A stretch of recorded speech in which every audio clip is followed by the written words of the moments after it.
हम अपने भारतवासियों को अगर हम परम सुखी करना चाहते हैं तो केवल वस्तु और व्यवस्था से नहीं कर सकते।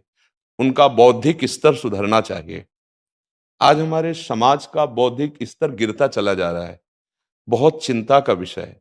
हम सुविधाएं दे देंगे, हम विविध प्रकार की भोग सामग्रियां दे देंगे, लेकिन उनके हृदय की जो मलिनता है, जो हिंसात्मक वृत्ति है, जो अपवित्र बुद्धि है, ये जब तक ठीक नहीं होगी तब तक हमारा देश धार्मिक देश है।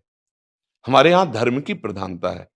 तो इसी बात को बार बार हम सबसे निवेदन करते हैं कि ये जो हमारी नई पीढ़ी है, इसी से हमारे राष्ट्र की रक्षा करने वाले प्रकट होते हैं।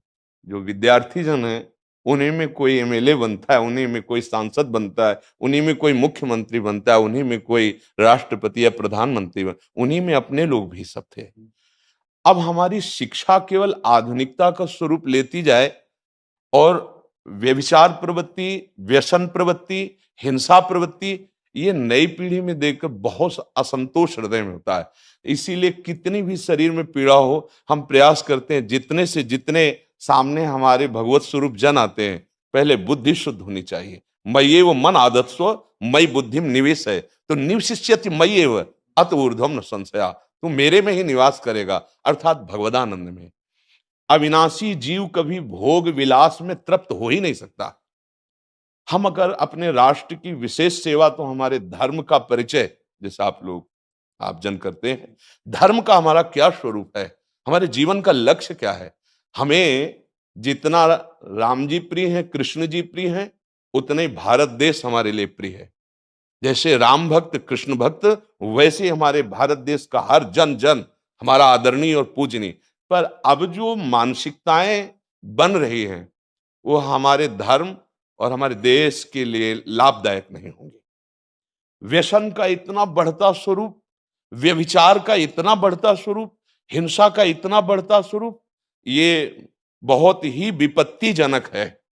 अगर ये बढ़ता रहा तो हम विविध प्रकार की सुख सुविधाएं देने पर भी अपने देशवासियों को सुखी नहीं कर पाएंगे, क्योंकि सुख का स्वरूप विचार से होता है।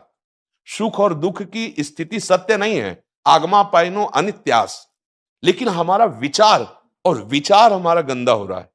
बस हमारा उद्देश्य यही है कि हमारे देशवासियों का विचार शुद्ध होना चाहिए। अगर विचार शुद्ध है तो राष्ट्र प्रियता, जन सेवा, समाज सेवा, ये सब स्वाभाविक होने लगेगा। और विचार अशुद्ध है तो सुविधाएं बहुत हैं, उनका दुरुपयोग हो रहा है।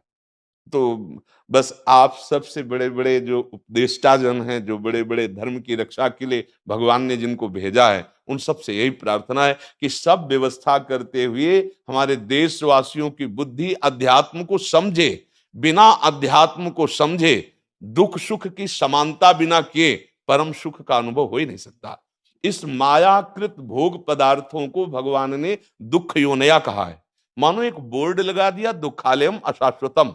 और हम सब यही चाहते हैं कि लौकिक भोगों को भोगने से ही हमारा राष्ट्र सुखी हो जाएगा या हम सुखी हो जाएंगे। नहीं, लौकिक भोगों को पूजन सामग्री बना करके और साध्य सच्चिदानंद प्रभु को रखा जाए तो आनंद की उमंगन हो जाएगी। बहुत सुंदर मानव जीवन का स्वरूप है, जिसे देव दुर्लभ कहा गया। दुर्लभो मानुषो देहो, लेकिन क्या दुर्लभता शब्द स्पर्श रूप रस गंध इन्हीं विषय के भोगने की या इन्हीं सुविधाओं के लिए दुर्लभ कहा गया?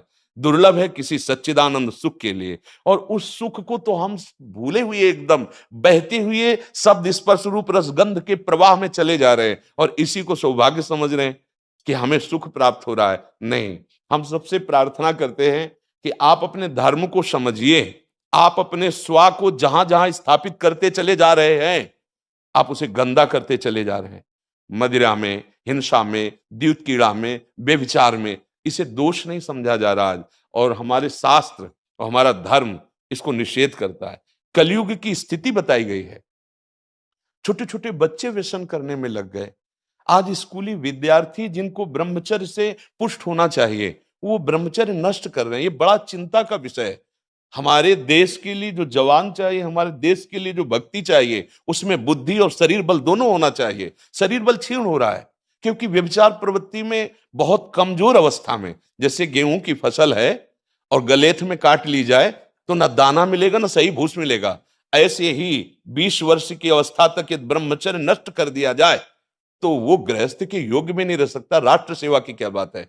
हमारे राष्ट्र सेवा के लिए बहुत विशाल हृदय की आवश्यकता है। हमारे शरीर को बहुत स्वस्थ रखने की आवश्यकता है, तभी हम समाज सेवा, राष्ट्र सेवा। तो शरीर और बुद्धि दोनों का स्वस्थ होना बहुत आवश्यक है। तो शरीर को तो नष्ट किया जा रहा है विषय भोगों में। लोग समझने लगे हैं कि मांस खाने से हमारा स्वास्थ्य अच्छा रहेगा, हम बलवान बनेंगे। अध्यात्म बल नहीं तो तेरे शरीर की चर्बी बढ़ा ले, लेकिन तू न काम पर विजय प्राप्त कर सकता, न क्रोध पर, न लोभ पर, न मोह पर, न हिंसा पर। फिर क्या जीवन। तो इसीलिए हमारा बार बार हृदय में सबसे प्रार्थना है, जिस संत भगवान भी आते हैं, ये देखो इस समय आवश्यकता विचार शुद्ध करने की है, आहार शुद्ध करने की है, आचरण शुद्ध करने की है। हमारे देश ने चरित्र की पूजा की है। रावण किसी बात में कम नहीं था। आज भी कोई शिव अगर अभिषेक होता है तो तांडव स्तोत्र उसी का गाया जाता है। जटाटवी गलत ज्वल प्रवाह पावित स्थले। ऐसा विद्वान और ऐसा बलवान जो 20 बार जैसे झूला आराध्य देव को झुलाया जाए, ऐसे महादेव सहित पार्वती को बाजुओं पे झुलाया, वो महाबली चरित्रहीन हो गया तो अपने देशवासियों ने राक्षस कह दिया उसको। चरित्र, आज हम चरित्र पर ध्यान ही नहीं दे रहे। चरित्र बेचना मतलब कोई समझ में नहीं आ रहा। छोटे छोटे बच्चे चरित्रहीन हो रहे हैं। हमारा राष्ट्र संकट में पड़ जाएगा अगर हमारे बच्चे व्यवस्थित नहीं हुए, उनकी बुद्धि शुद्ध नहीं हुई, उनका स्वास्थ्य ठीक नहीं रहा। कौन आगे चल कर के है? यही पीढ़ी तो है ना, इन्हीं में से तो निकलते हैं हमारे राष्ट्र भक्त, भगवत भक्त, देश सेवी। तो सबसे यही प्रार्थना है कि हमारे नई पीढ़ी को सुधारा जाए।